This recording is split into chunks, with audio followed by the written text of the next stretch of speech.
لن تزولا قدم ابن آدم، حضور نے خبر دی ہے ابن آدم کے قدم ہل نہیں سکیں گے.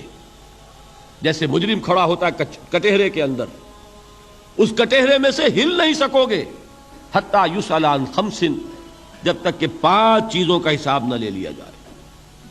وہ 5 چیزیں کیا ہیں؟ کان کھول کر سنیے. عن عمرہ فیما افناہ، عمر کا حساب دو، یہ 80 برس اور 70 برس ہم نے تمہیں دنیا میں دیے، کہاں ضائع کیے. وعن شبابہ فیما ابلاہ، اور خاص طور پر جوانی کا دور، امنگوں کے دن، ولولے ہوتے ہیں، قوت ہوتی ہے، توانائی ہوتی ہے، آدمی چلتے ہوئے زمین پر پاؤں مارتا ہے، قوت جو ہے وہ اپنا اظہار چاہتی ہے. یہ جوانی کہاں گلائی؟ حساب دو، ایک ایک لمحے کا حساب دو. وَعَن مَالِهِ مِنْ أَيْنَ اكْتَسَبَهُ وَفِيمَا أَنْفَقَهُ، ایک ایک پائی کا حساب دو، مال کا کہاں سے کمایا تھا، حلال سے کہ حرام سے، اور کہاں خرچ کیا تھا، گل چھروں میں، عیاشیوں میں، یا نیکی کے کاموں میں، ادائے حقوق میں، اللہ کے دین کے لیے. 4 سوال ہو گئے. 2 زندگی کے بارے میں، ایک زندگی پوری بحیثیت مجموعی کہاں کس کام میں لگائی، اور خاص طور پر شباب کا دور کہاں لگایا. 2 سوال مال کے بارے میں، کمایا کہاں سے، حلال سے کہ حرام سے، جائز سے کہ ناجائز سے، خرچ کہاں کیا. اور آخری سوال وعما عمل فیما علم، جو علم حاصل کیا تھا اس میں عمل کتنا کیا. علم کے انبار لگاتے چلے گئے اور عمل کے آغاز کی بھی نوبت نہ آئی. یہ علم جو ہے یہ اس روز سب سے بڑا وبال بن جائے گا انسان. اتنا علم اور عمل کچھ نہیں، بجائے کہ کریڈٹ کا ذریعہ بنے یہ الٹا ڈیبٹ کا کھاتا بن جائے گا. یہ جواب دہی کا احساس ہے کہ جس کی وجہ سے انسان کی ٹریجڈی جو ہے وہ دوہری ہے. کوئی حیوان اتنے بوجھ تلے نہیں، مشقت کی، محنت کی، اس زندگی میں ختم ہوئے، اس کے بعد کوئی محاسبہ نہیں. اس کو بھی غالب نے خوب کہا ہے کہ اب تو گھبرا کے یہ کہتے ہیں کہ مر جائیں گے، اور مر کے بھی چین نہ پایا تو کدھر جائیں. یہ ہے وہ ہیومن ٹریجڈی. اب میں آپ کو توجہ دلانا چاہتا ہوں، ایک تو گوتم بدھ کا فلسفہ، اس کے فلسفے کا مین تھیم یہ ہے سروم دکھم، آل از پین، آل از سفرنگ. اور اس نے جو بھی اپنی محنت کی، یہ تو اللہ ہی بہتر جانتا ہے کہ اسے بعد میں ملا کیا اور کیا نہیں ملا. ایک بات آپ سے عرض کر دوں، گوتم بدھ کے بارے میں ایک بہت جید عالم، میرے نزدیک بر صغیر پاک و ہند کے علماء میں جو اس صدی کے علماء ہیں ان میں ان کا بہت اونچا مقام ہے، مولانا مناظر احسن گیلانی رحمت اللہ علیہ.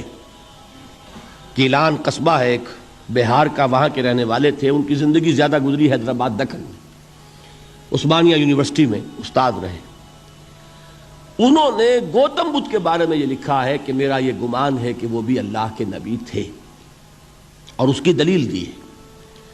قرآن مجید میں ایک رسول کا ذکر آتا ہے، ذوالکفل، اور یہ ذوالکفل وہ ہے جس کے بارے میں ہمیں کچھ پتہ نہیں. قرآن مجید میں بھی ایک جگہ ذکر آیا ہے. نمبر 2 یہ کہ کسی حدیث میں اس کی کوئی ہمیں وضاحت نہیں ملتی، نہ حضور سے پوچھا گیا نہ حضور نے اس کی وضاحت فرمائی. اب یہ ذوالکفل ہے کون؟ تورات میں جو نبیوں کے نام آتے ہیں ان میں سے کسی نبی کا نام ذوالکفل کے آس پاس نہیں بنتا کہ یہ سمجھا جائے کہ یہ اس نام کی بگڑی ہوئی یا بدلی ہوئی شکل بن گئی ہے. تو انہوں نے جو کہا ہے وہ بات وزنی معلوم ہوتی ہے اس اعتبار سے کہ کپل وستو، کپل، پے جو ہے وہ عربی میں ہے نہیں، وہ فے بنتی ہے. تو ذوالکفل کے معنی کفل والا، اور یہ کفل جو ہے کپل، کپل والا، جس کو ہم کہتے ہیں کپل وستو کا شہزادہ. تو انہوں نے یہ کہا ہے کہ گوتم بدھ کے بارے میں یہ خیال، یہ میں عرض کر دوں کہ اس کو ہم یقین سے نہیں کہہ سکتے، یہ ان کا گمان ہے، خیال ہے، واللہ عالم کہیں گے ہم، لیکن امکان ضرور موجود ہے. قرآن کہتا ہے وَلِكُلِّ قَوْمٍ ہاد، ہم نے ہر قوم میں ہادی بھیجے. وَإِن مِّن قَرْيَةٍ إِلَّا خَلَا فِيهَا نَذِيرٌ، کوئی بستی ایسی نہیں دنیا میں جس میں کوئی نہ کوئی خبردار کرنے والا نہ آیا ہو. تو یہ ممکن نہیں ہے کہ وہاں نبی نہ آئے ہوں، لیکن ان کی تعلیمات اتنی بدل گئی ہیں کہ ہم ان کو پہچان نہیں سکتے. حضرت مسیح علیہ السلام کی تعلیمات اگر عیسائیوں سے ہم سمجھیں تو کبھی بھی انہیں اللہ کا نبی نہیں مان سکتے. یہ تو قرآن مجید نے آ کر حضرت مسیح علیہ الصلوۃ والسلام کی اصل حقیقت ہمیں بتائی، ورنہ تو خدا کا بیٹا ثالث و ثلاثہ ان کو کیسے ہم مانتے ہیں؟ لیکن یہ کہ قرآن نے بتایا تو جان لیجئے ہو سکتا ہے کہ گوتم بدھ بھی اللہ کے نبی ہوں، لیکن ہو سکتا ہے کہ درجے میں کہیں گے، یقین سے نہیں کہیں۔ بہرحال گوتم بدھ نے اس دکھ، رنج، صدمہ، غم جو انسان کا مقدر ہے اس کا مشاہدہ کیا، اور پھر تپسیائیں کی، علم حاصل کیا، رشیوں منوں کے پاس گیا، اس نے کوشش کی کہ معلوم ہو سیلویشن کا راستہ کون سا ہے، اس دکھ سے نجات پانے کی کوئی سبیل بھی ہے کہ نہیں، اس غم سے، اس نجات سے، اس اندوہ سے انسان کسی طریقے سے چھوٹ سکتا ہے یا نہیں۔ اسی کو سیلویشن کہتے ہیں انگریزی میں، اسی کو ہندی میں نروان کہتے ہیں، اسی کو عربی میں نجات کہتے ہیں۔ ان النجات معلقۃ بمجموع هذه الاشیاء، میں نے امام رازی رحمۃ اللہ علیہ کے الفاظ میں آپ کو وہ لفظ بتایا، نجات کی راہ۔ اچھا، جدید فلسفوں میں جن حضرات کو دلچسپی کی بات ہے انہی کے بارے میں یہ عرض کر رہا ہوں۔ جدید فلسفوں میں بھی ایک فلسفہ ہے وجودیت، ایگزسٹانشلزم۔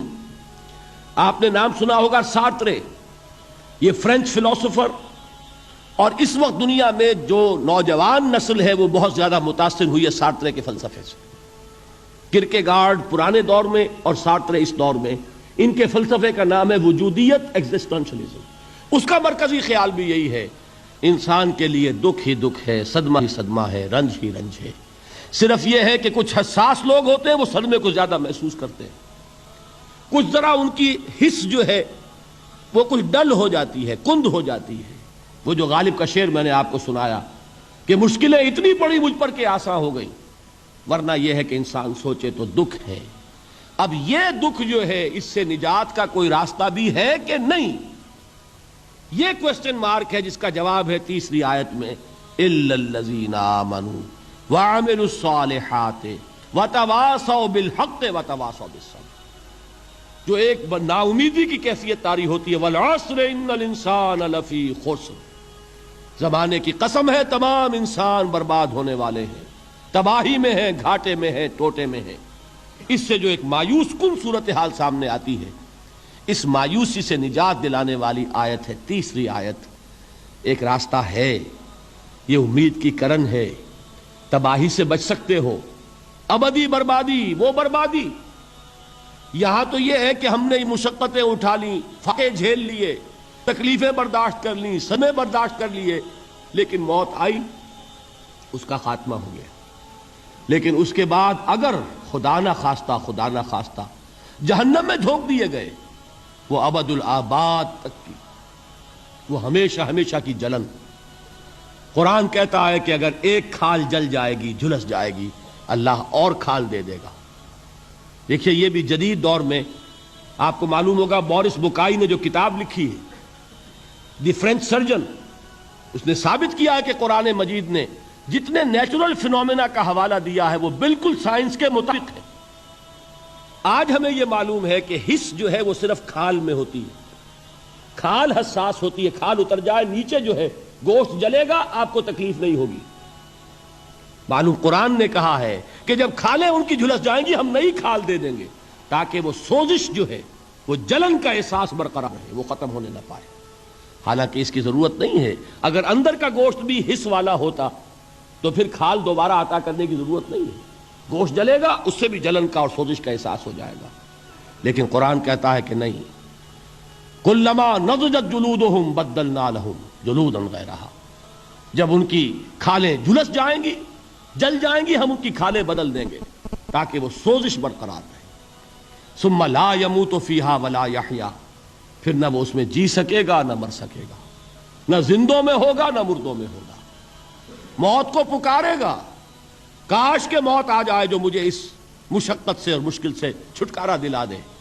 وہ موت جس سے اس وقت ہم بھاگتے ہیں، اگر خدا نہ خواستہ اس جہنم میں جھونکے گئے تو پھر موت کو پکاریں گے اور موت نہیں آئے گی۔ اس عذاب سے، اس ابدی ناکامی سے، اس خسران سے، اس ابدی ہلاکت سے بچنے کا کوئی راستہ ہے؟ وہ جو میدان حشر میں پکاریں گے لوگ، این المفر، کوئی جائے فرار ہے، کوئی جائے پناہ ہے؟ وہ جائے فرار، وہ جائے پناہ اس دنیا میں اللہ نے ہمیں عطا فرمائی، اسی کا نام صراط مستقیم ہے۔ الا الذین آمنوا وعملوا الصالحات وتواصوا بالحق وتواصوا بالصبر، ایک راستہ ہے۔